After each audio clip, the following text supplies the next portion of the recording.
네, 안녕하세요. 방구 선생입니다. 지난 시간에 이어서 예비 고1 학생들 고등학교 선택에 관한 도움을 드리고자 영상을 찍게 되었습니다. 우선 2탄이기 때문에 지난번 영상을 보고 오시면 도움이 되실 거예요. 우선 목차는 다음과 같고요. 특목 자사 명문고에 관한 좀 많이 하시는 질문 위주로 해서 담아봤습니다. 우선 어떤 학생들이 이 특목 자사 명문고에 적합하냐라고 이제 구분을 지어보면 우선 다음과 같이 할 수 있을 것 같아요. 자녀의 성향을 일단 도전적인 성향 이렇게 분류를 해두었습니다. 어려운 난이도의 과제들도 적극적으로 도전하고 자신의 성취라든지 과정 같은 것들을 중시하는 그런 학생이라고 그냥 편의상 분류를 해두었고요. 이해를 돕기 위해서. 그 다음에 부모님도 극단적으로 그냥 이렇게 두 부류로 분류를 해놨습니다. 그냥 결과를 조금 더 중요시하는 부모님과 과정, 도전, 노력 같은 것들을 조금 더 인정해 주시는 그런 부모님 이렇게 구분을 지어봤어요. 먼저 5등급 제하에서 시험을 잘 보는 학생들 좋죠. 둘 다 굿입니다. 굿. 그리고 이런 케이스 같은 경우에는 학생들이 묻어난 그런 경우들도 많은데 특목자사 외에 어디를 가든 묵묵히 잘 해낼 겁니다. 다음으로 이제 만약에 시험을 못 봤을 경우, 그러니까 이런 학생들 부모님이 4, 5등급 결과를 받아들일 땐 당연히 아쉽죠. 원하는 결과는 아닐 테니. 하지만 그래도 괜찮습니다. 이러한 케이스 같은 경우에 특목자사 가도 되고 밟힐수록 강해지는 타입이에요. 그래서 대기만성이라고 하죠. 그래서 부모님도 힘을 팍팍 주고 과정과 노력을 열심히 칭찬을 해주실 거라 학생들이 도움을 받고 무럭무럭 성장을 할 겁니다. 근데 이제 여기에 그런 표현들을 써놨죠. 이따가 자세히 설명을 드릴 텐데 이런 케이스 같은 경우엔 수시형보다는 개인적으로는 그래도 정시형 학교들로 진학을 하시는 걸 조금 더 추천을 드리는 편인데 그 이유는 이 학생들이 끝내 역전에 실패를 할 수도 있어요. 치열한 학교다 보니까 이 안에서의 경쟁은 너무나도 치열한데 정시로 넘어가게 될 경우에는 그냥 평범한 학생들부터 전체적인 수준의 학생들이기 때문에 본인이 성장하는 모습이 눈에 띄게 한 단계 한 단계 보일 거거든요. 그래서 이런 선택을 하게 될 수도 있다라고 생각을 하고요. 다음으로 이제 결과를 조금 더 중요시하는 그런 부모님과 만났을 때 잘 보면 이제 여기 이렇게 담아놨죠. 부모님 매우 좋습니다. 매우 좋아요. 그래서 뭐 행복의 총량으로 따지면 여기는 효도까지 할 수 있기 때문에 아주 금상첨화라고 할 수가 있죠. 근데 이제 문제는 못 봤을 때입니다. 못 봤을 때 학생은 당연히 속상하죠. 속상한데 부모님이 아주 싫어합니다. 잔소리를 하시는 그런 분들도 계세요. 그러니까 이제 북돋아주기보다는 어느 정도 채찍질을 강하게 하시기 때문에 그게 이제 학생들 성향과 맞지 않을 경우에는 시너지 효과가 아니고 오히려 역효과가 나타날 수 있죠. 그리고 그냥 이것만 단순히 봤을 땐 제가 뭐 결과를 중시하면은 너무 안 좋은 부모님처럼 묘사하는 거 아니냐 생각하실 수도 있는데 그냥 노력이라는 전제하에 썼고요. 당연히 어떤 학생들 같은 경우에는 채찍질이라든지 잔소리, 적당한 잔소리가 필요한 학생들도 있지만 이제 열심히 노력한다는 전제하에 그런 부분들이 충돌할 수 있음을 담아낸 그런 케이스입니다. 아무튼 다음으로 넘어가서 회피적인 성향의 학생들일 경우에는요. 그러니까 이제 이런 학생들 같은 경우에는 적당히 칭찬과 보상을 위해서 적당한 난이도, 약간 쉬운 난이도를 추구하는 그런 경향이 있어요. 잘하면 다행이지만 매번 좀 부담스럽죠. 잘 보여야 한다는 그런 생각도 있을 거고요. 근데 이제 그런 학생들 같은 경우에 과정을 조금 더 중요시하는 부모님 하에서는 시험 결과 잘 보면 당연히 좋죠. 아까와 마찬가지로 성적도 잘 나오고 결과도 좋다 보니까 어디를 가도 되고 다 잘해낼 수 있을 겁니다. 이제 못 봤을 경우 아까랑 마찬가지예요. 어떻게 보면은 당연히 슬프고 힘들지만 부모님께서 그래도 그런 부분들에 대해서 북돋아 주실 거예요. 근데 이제 아까 수시형 학교에서도 말씀을 드렸지만 너무 특목자사 같은 경우엔 계속 어려운 과제, 어려운 시험이 주어지게 됩니다. 그러니까 이제 어느 정도 본인이 성취도 해야 자신감도 붙고 탄력을 받아서 이어나갈 텐데 그러한 보상이 조금 있지 않다 보니까 학생들이 스트레스를 많이 받는 그런 경우들이 있죠. 그래서 약간 세모라고 들 수 있는데 만약에 가더라도 이런 학생들 같은 경우에는 정시형에서 조금 더 나중을 도모하는 그런 경우를 조금 더 그려보시면 어떨까 하는 생각이 들고요. 다음으로 이제 회피적인 데다가 결과를 조금 더 중요시하는 그런 부모님과 케미를 한번 따져보면 시험 결과를 잘 보면 뭐 당연히 이런 부분도 마찬가지입니까? 마찬가지예요. 아까랑 똑같죠. 어딜 가든 잘할 거예요. 근데 이제 이게 좀 최악의 케이스예요. 그래서 이런 경우엔 저는 추천을 하지 않는 그런 편입니다. 그래서 아니, 나 열심히 한 거 보상도 못 받아서 슬픈데 부모님은 거기에 이제 쓴소리까지 하시니까 자존감이라든지 자신감 자체가 와르르 무너지게 되는 그런 결과를 맞이할 수도 있죠. 그래서 뭐 그냥 제가 아들, 딸이라고 생각하고 구분을 지어봤는데 성향을 기준대로 특목 자사 명문은 이런 정도의 생각을 한번 하고 접근을 해보셨으면 좋겠어요. 당연히 애매하죠. 내 현재 상황이라든지 뭐 성적 같은 부분들이 다 애매할 거기 때문에 조금 고민되는 지점들은 댓글로 남겨주시면 좋을 것 같고요. 다음으로 성향에 이어서 이번에는 가장 큰 화두죠. 5등급제로 바뀌면서 수시형 학교에 가는 게 유리하냐, 정시형 학교에 가는 게 유리하냐, 이런 얘기들을 많이 하시는 것 같아요. 그래서 이건 베리타스 알파에서 가져온 각 학교 명문고들이죠. 이 학교들의 수시, 정시 합격자 비율, 인원이 이렇게 담겨져 있는 거예요. 이걸 가지고 상상고는 뭐 인원이 많으니까 정시형 학교고 어딘 또 정시형 학교, 수시형 학교 이런 식으로 단순히 구분을 지으시는 그런 분들도 계신데 이건 좀 조심할 필요가 있다라고 생각이 들어요. 왜 그러냐면 이건 이제 상산고에서 입학설명회 때 공개한 그런 입결 자료입니다. 서울대 같은 경우엔 아까 베리타스 알파처럼 정시 인원이 많은 걸 살펴볼 수 있는데 이제 재학생의 메디컬 입결 자체를 살펴보면 수시 43명, 정시 14명 이런 식의 입결을 가지고 있죠. 그래서 이렇게 말씀을 덧붙이십니다. 온라인이나 학원가에서 상상고는 정시 중심이고 대부분 그냥 졸업생이 합격한다라는 얘기가 있는데 이거 사실이 아니다. 우리 수시, 그러니까 학생부 역량도 충분히 갖추고 있는 학교다. 이런 식으로 이제 어필을 조금 하시더라고요.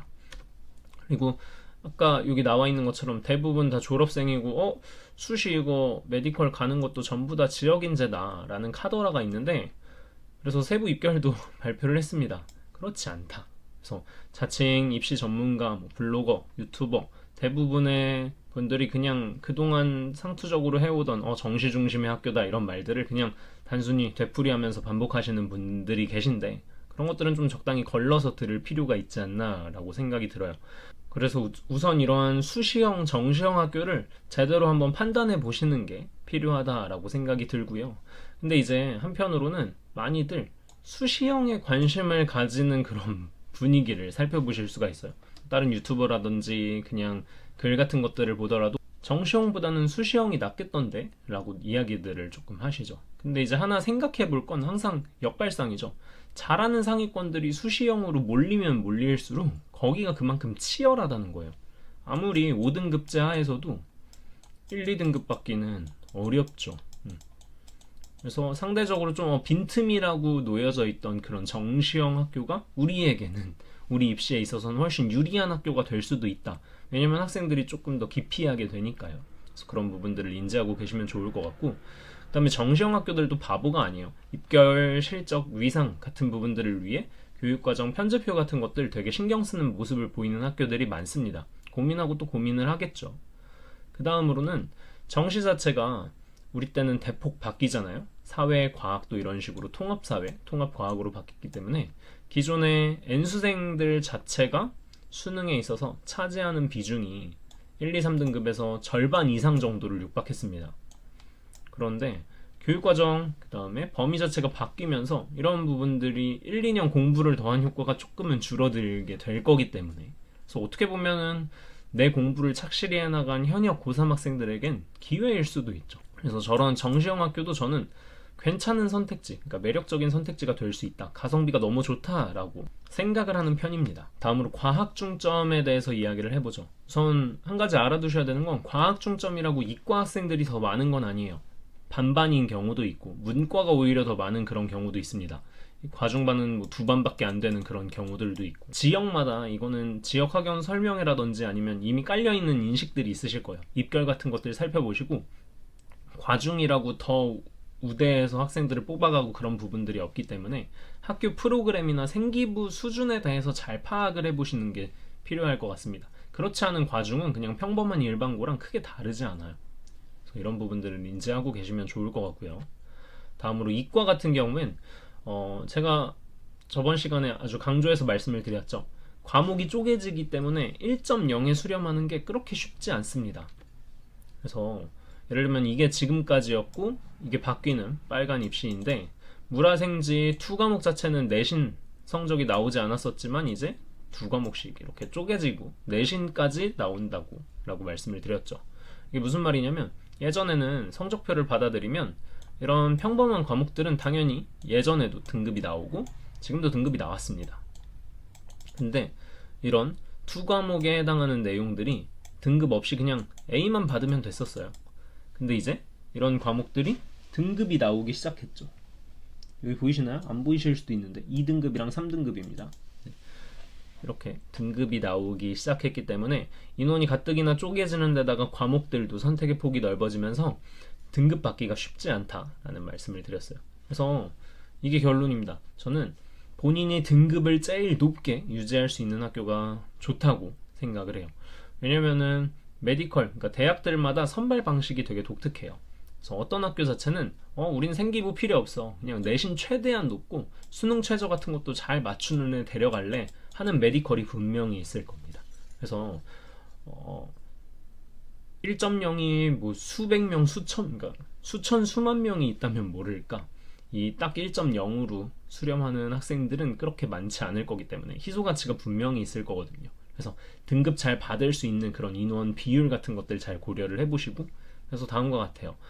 60에서 70% 정도의 문과 학생들이 우르르 모여 있는 곳은 이제 물화생지, 그 다음에 2 과목 내용 같은 경우에는 등급 받기가 너무 쉽지 않을 수도 있잖아요. 그래서 가급적이면 반반 정도 그런 학교로 진학하시는 걸 조금 더 추천을 드리는 편입니다. 반대로 이제 문과는 이야기가 달라요. 문과는 이과보다 1.0에 수렴하는 학생들이 많을 거거든요. 그리고 메디컬 진학이 아니고 스카이가 어떻게 보면은 최대치잖아요. 그래서 얘도 1등급, 나도 1등급, 20-30명씩 1등급인데 이거 어떻게 변별해? 그래서 생기부 역량이 어느 정도 좀 강조된다라고 생각을 하고요. 그래서 최상위권 같은 경우엔 아무래도 좀 외고라든지 국제고를 선택해 보려는 그런 움직임들이 많이 보이는 것 같습니다. 그 다음에 그 외 아래 성적대 학생들 같은 경우엔 그런 부분들 너무 신경 쓰지 않고 그냥 내신 성적 자체를 조금 더 올리는 걸 추천을 드리고, 이건 아까 수시형, 정시형 특목 자사 때도 마찬가지로 만약에 잘하는 친구들이 외고 국제고에 많이 쏠리는 분위기일 경우에는 그냥 평범한 문과 위주 고등학교 가서 내가 성적을 그냥 잘 받는 것 자체가 되게 탄탄한 자산이 될 거라는 거 알고 계시면 되겠습니다. 생기부 관리가 부족한 일반고는 점점 입결이 내려갈 거라고 생각해요. 물론 거기서도 잘하는 학생들 일부는 실적을 내주겠지만 이런 부분들, 그래서 평상시에 수시 입결이 어떻게 나왔는지에 대해서 체크를 꼭 해두고 원서를 쓰시는 걸 추천을 드립니다. 그 다음에 남녀, 그래서 남녀도 좀 구분 많이 하시죠. 여고를 갈까, 남고를 갈까, 공학을 갈까, 뭐 이런 부분들. 근데 이제 너무 이거는 사람들마다 달라서 학부모님들이 제일 잘 알 문제라고 생각을 하고요. 그 다음에 사실 많은 학생들한테 물어보면 이 대입, 입결 이런 거랑 상관없이 이성 친구, 뭐 친구가 있는지, 분위기, 술, 담배, 기타 등등 이런 부분들을 되게 많이 고민을 하는 것 같아요. 그래서 실제로도 너무 중요한 부분이고 되게 많은 학생들한테 영향을 미치기 때문에 이런 부분들까지도 조금 더 신경 써서 지원을 해보셨으면 좋겠다라는 생각이 듭니다. 아무리 평준화 지역, 뭐 뺑뺑이에 해당하는 지역일지라도 학교마다 분위기 자체는 뭐 매년 다르기는 하지만 조금 유독 구설수에 오르는 곳들이 있더라고요. 그래서 그런 부분들 신경을 써주시고요. 공부에 대해서도 하나 이야기하면은 그냥 평범한 학교 학생 기준입니다. 그냥 비슷한 시험일 경우에는 아무래도 여고, 남녀공학, 남고 있을 때 그래도 여고 학생들이 좀 제일 치열하게 준비를 하는 편인 것 같아요. 당연히 아니죠. 뭐 예를 들면은 뭐 반반인 곳도 있을 수 있고 남학생들이 더 잘하는 곳도 있는 거 알지만 보통은 대개 평범한 학생들 기준으로는 다음과 같은 것 같습니다. 그래서 선택폭 자체가 우리는 좀 꼼꼼하지 못해서 그냥 어디로 가는 게 좋을까요? 하는 그런 경우에는 남고가 제일 유리하지 않나 라고 개인적으로 생각을 하고요. 그 다음에 이 모든 게 비슷해요. 거리도 비슷하고 그 다음에 학교 수준도 가고 싶은데도 1지망, 2지망 대부분 비슷하고 학원가, 뭐 픽업 가능한지, 학원, 뭐 학교 셔틀이 있는지 이런 부분들 다 생각하셨을 때는 그냥 최대한 가까운 곳이 낫지 않나라고 생각이 들어요.